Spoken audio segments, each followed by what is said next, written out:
Welcome to AdventureSphere. This channel is dedicated to missing people who are missing with a vehicle. In the process of creating this database, we are creating a volunteer sonar search and recovery dive team to search for the people featured on our channel. Our services are free of charge. We ask you to consider subscribing, watch our content, and help spread awareness of our endeavor. The National Suicide Prevention Lifeline can be reached by dialing 988 or 1-800-273-8255. The calls are confidential and free. So this episode is about Francis Xavier Schmidt. He was 36 and is missing from Neptune Township, New Jersey. His last date of contact was Friday, September 14th, 1979. Francis lived in Neptune, but worked in South Plainfield, New Jersey, a town about 40 miles away. The New Jersey State Police sent a helicopter up and down the parkway to see if his car went off the road with no success. His car was never found, and his credit or debit card was never used.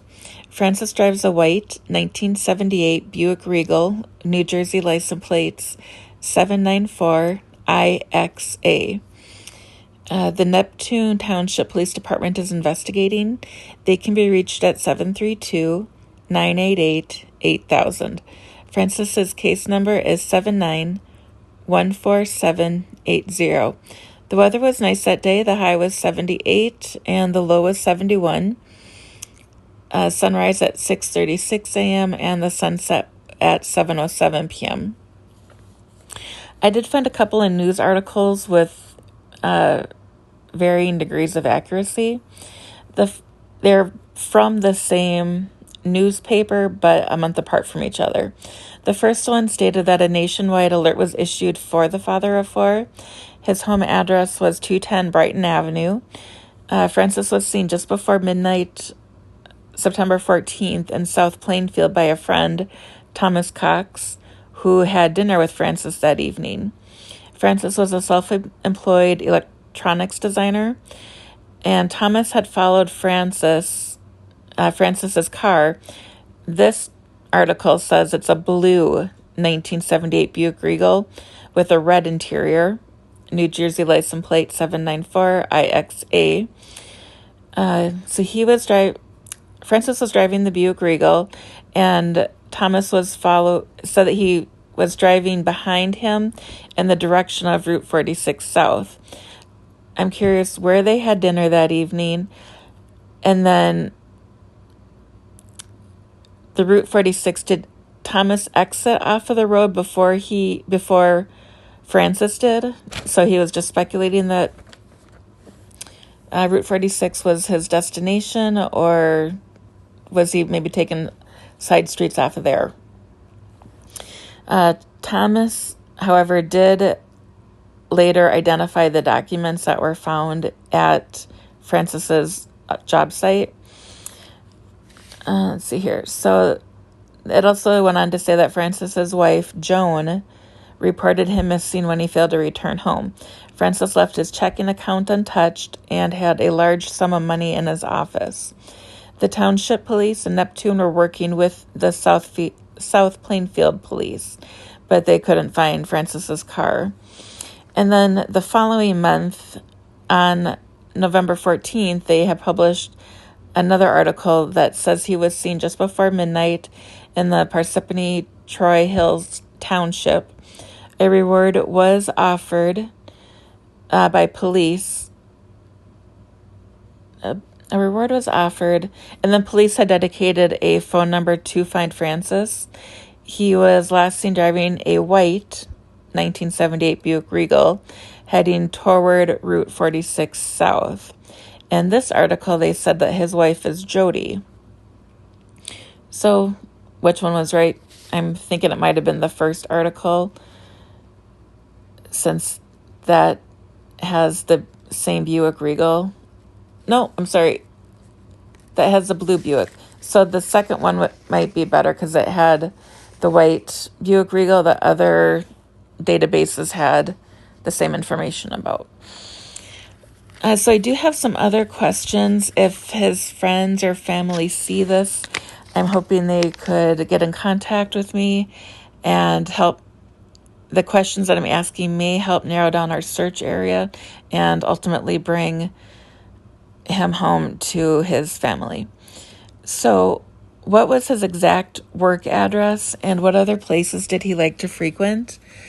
Did he volunteer anywhere, attend church, any hobbies or social groups that he would get together with? Did he prefer to go out or stay home? Was he an early bird or a night owl? Did he give any possessions away in the month or two before he disappeared? Did he prefer to drive on main roads or back roads? Was he accustomed to driving at night? Were his eyes starting to bother him, perhaps?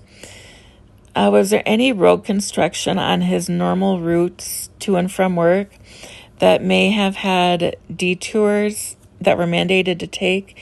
And then from there, I'm wondering, I'll look into it, but I wonder if there were any water adjacent to the roads that he might have driven into, not even realizing water was there. Were there any items that he always carried or wore? So like a wedding band, a necklace. He did electronics, so did he carry a multi-tool with him? Driving at night, would he have carried a gun or a knife for some sort of self-defense? If he does have any of those things, I want to make sure that if we do find his vehicle underwater, that we are very thorough about checking around where the car was located and retrieve any other belongings and submit those to the police or the family as appropriate. Did he have any health issues, such as being diabetic? Did he have seizures? How was his vision? And then what was the last place of a verified financial transaction? A date and time might help. It would help me know if I should be looking more in the South Plainfield site, closer to work, or should I look closer to Neptune? If I'm going to search the South Plainfield area first, if I can't find him there, or if there is another search team in the area and they want me to look at the waters closer to Neptune, please send me an email and I can put that video up for you. So the places I'm going to mention next are shared with my blessing. So, papers, sorry. There you go. Okay, so I'm going to share these places so Francis can be reunited with his family regardless who the higher powers work through. The description box does have our email address if you'd like to share insight on any cold case, know someone missing with a vehicle and would like them featured on our channel and searched for, or to donate equipment. The video of Google Earth here that you're watching has a measurement from our current bus starting location, which is just the town of South Plainfield. And then it goes out 5 miles to their last known location, and we can also search within 5 miles of their destination.